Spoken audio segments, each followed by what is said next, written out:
Well, good afternoon. It's good to be back with you. In 1969, there was a movie called Butch Cass and Sundance Kid. And there's one place in this scene where the two outlaws were cornered by a posse with no apparent way of escape at the edge of a cliff that was overlooking a gorge, and there was this roaring river flowing below. And their dilemma leads to Sundance insisting that they stand and fight. And this is the following dialogue. For Butch says, "No, we'll jump." And Sundance looks down into the gorge and he says, "Like hell we will." And Butch says, "No, it'll be okay. If the water's deep enough, we won't get squished to death. They'll never follow us." In aggravation, Sundance says, "How do you know?" Butch says, "Well, would you make a jump like that if you didn't have to?" Sundance responds, "I have to and I'm not gonna." Butch says, "Well, we have to or otherwise we're dead. They're just going to have to go back down the way they came. Come on." Sundance says, "Just one clear shot, that's all I want." And Butch says again, "Come on." Sundance grunts, "Uh-uh." And Butch emphatically says, "We got to." And Sundance more vehemently responds, "No, get away from me." And Butch, "Why? They'll kill us." Sundance, "Maybe."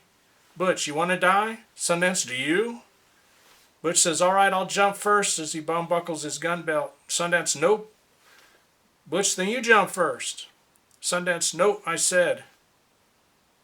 Butch hollers at him, "What's the matter with you?" Sundance spouts back at him, "I can't swim." Butch rolls his head back, laughing, and then says, "Are you crazy? The fall will probably kill you anyway."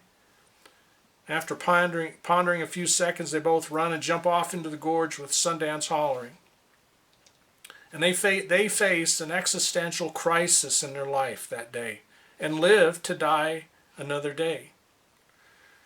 Now, if you remember from my last post, existential means we exist. It's the state or fact of living. It always refers to our natural life, and that is the life of our physical body.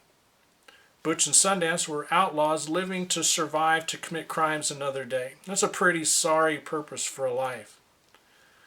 A question we might ask ourselves is, am I one of those Christians that's living for my personal purpose in life, or am I living for His purpose for my life? Jesus Christ has come into our lives so we can live in Him for Him. He'll take care of us, our natural life, but are we taking care of His business in the earth? And there's so much to say about that and way too much in this short video.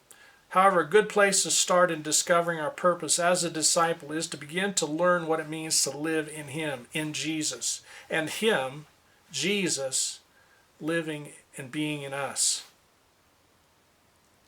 If you want to do some personal study on that, discipleship study on this, go to BibleGateway.com and you can click on their study icon, find their keyword search, and you enter in there in Him or in Christ, and be sure to choose the match the exact phrase box and do your own search, your own study. Study and then do. What you learn, do. Now I'm going to leave you with a relevant verse for today. It's John 15:5, and it says, "I am the vine," which is Jesus speaking, "I am the vine, you are the branches. He who abides in me and I in him bears much fruit, for without me you can do nothing." I emphasize that last part. Without Him, we can do nothing. It is in Him and in relationship with Him that we become able to discover our purpose in life. And in Him, as we become like Him, His purpose is lived out through us, to others and for others. That's all for today. Next time I'm going to share one of my cowboy poems. And just you have a great day and God bless.